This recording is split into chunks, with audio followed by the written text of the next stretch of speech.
नवाजुद्दीन सिद्दीकी जो कि इन दिनों अपनी बेगम के साथ या यूँ कहें एक्स बेगम के साथ या यूँ कहें पता नहीं किसके साथ आजकल एक बड़े कानूनी पचड़े में फंसे हुए हैं, जिसमें कि तलाक को लेकर फिलहाल बातें चल रही हैं और प्रॉपर्टी का डिस्प्यूट भी बताया जा रहा है। वहीं नवाजुद्दीन सिद्दीकी के भाई ने भी उनके ऊपर काफ़ी सारे एलिगेशंस लगाए। इन सभी चीज़ों के बीच में उनको एक और कानूनी नोटिस मिला है। अब देखिए, नवाजुद्दीन सिद्दीकी के जीवन में भी क्या कुछ चल रहा है इसके बारे में तो हम नहीं बता सकते, लेकिन आपको ये ज़रूर बता सकते हैं कि अब ये नया पचड़ा क्या है। जय हिंद दोस्तों, वंदे मातरम। दरअसल नवाजुद्दीन सिद्दीकी एक बॉलीवुड के प्रोमिनेंट एक्टर हैं और अभी हाल ही में उन्होंने एक ऐड किया था। इस ऐड को लेकर ही उनके ऊपर आरोप है कि भैया उन्होंने बंगालियों की भावनाओं को आहत किया है। दरअसल नवाजुद्दीन सिद्दीकी और एक इंटरनेशनल कोल्ड ड्रिंक कंपनी के खिलाफ पुलिस में शिकायत दर्ज कराई गई।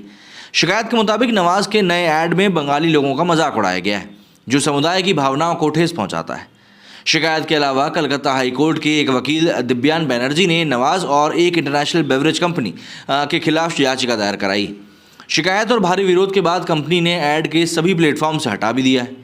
याचिका में नवाज और कंपनी पर ऐड के जरिए बंगाली समुदाय की भावनाओं को ठेस पहुंचाने का आरोप है। शिकायत के मुताबिक ड्रिंक कंपनी का ऐड हिंदी में था और याचिकाकर्ता को इससे कोई समस्या नहीं है, मतलब कि हिंदी में जो ऐड आया है उसमें कोई गलती नहीं। लेकिन कई सारे टीवी चैनलों और वेबसाइट्स पर ऐड की बंगाली डबिंग दिखाई जा रही है, जो कई बंगालियों को रास नहीं आ रही। वीडियो में नवाजुद्दीन सिद्दीकी एक चुटकुले पर हंसते हुए नजर आते हैं। ये बंगाली में, शोजा अंगुले घी ना उठले बंगाली खाली पेट घूमिए पूरे। हिंदी में इसका मतलब होता है बंगाली को अगर आसानी से कुछ ना मिले तो वो भूखे सो जाएंगे। वीडियो के इसी जोक के ऊपर फिलहाल विवाद खड़ा हो गया है। शिकायत में कहा गया है कि ये चुटकुला बंगाली समुदाय की भावनाओं को ठेस पहुंचाता है। दरअसल ये ऐड लोकप्रिय बंगाली मुहावरे पर आधारित है, जो कहता है शोज अंगुले घी ना उठले अंगुले बेकटे हुए। और इसका मतलब होता है कि अगर आप किसी चीज़ को सरलता से हासिल नहीं कर सकते हैं तो आपको उसे हासिल करने के लिए और ज़्यादा मेहनत करनी होगी।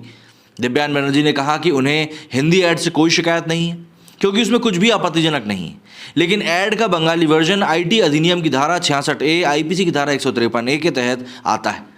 दिव्यांग ने आगे कहा कि इस तरह की छोटी हरकत और नौटंकी को भविष्य में बढ़ावा नहीं दिया जा सकता। पुलिस शिकायत और भारी विरोध के बाद ऐड को टीवी और सोशल मीडिया से हटाना पड़ा। ट्विटर पर बेवरेज कंपनी ने माफ़ी मांगते हुए बंगला में एक पोस्ट लिखा। ट्वीट में कंपनी ने लिखा कि स्प्राइट के लिए अपने हालिया बंगाली ऐड कैंपेन पर हमें गहरा अफसोस है। बंगाली मीडिया से अनजाने में हुई इस गलती को हम तुरंत वापस ले रहे हैं। हमारी कंपनी बंगाली भाषा को सम्मान देती है और कोक स्टूडियो बांग्ला जैसे प्लेटफॉर्म पर हमें गर्व भी महसूस करती है। अब देखिए, ये जो पूरा मामला है ये सिर्फ और सिर्फ बंगालियों से जुड़ा हुआ नहीं।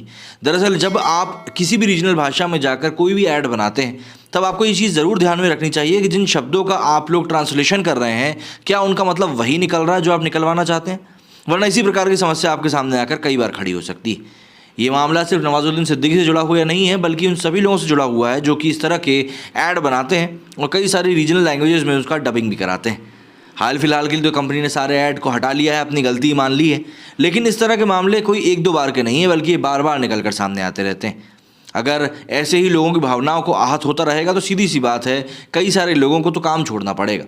लेकिन यहाँ पर समझना पड़ेगा कि जब आप डबिंग करते हैं तो आपको सही गलत की पहचान होनी चाहिए। आपको पता होना चाहिए कि आप जिस बारे में डबिंग करने जा रहे हो वो कितना सही और कितना गलत है, क्योंकि जिन लोगों के लिए आप प्रोडक्ट बना रहे हो, जिन लोगों के लिए आप ऐड बना रहे हो, यदि उन्हीं को अच्छा नहीं लगेगा तो काम कैसे चलेगा। मेरी इस वीडियो में फिलहाल इतना ही। जय हिंद, जय भारत।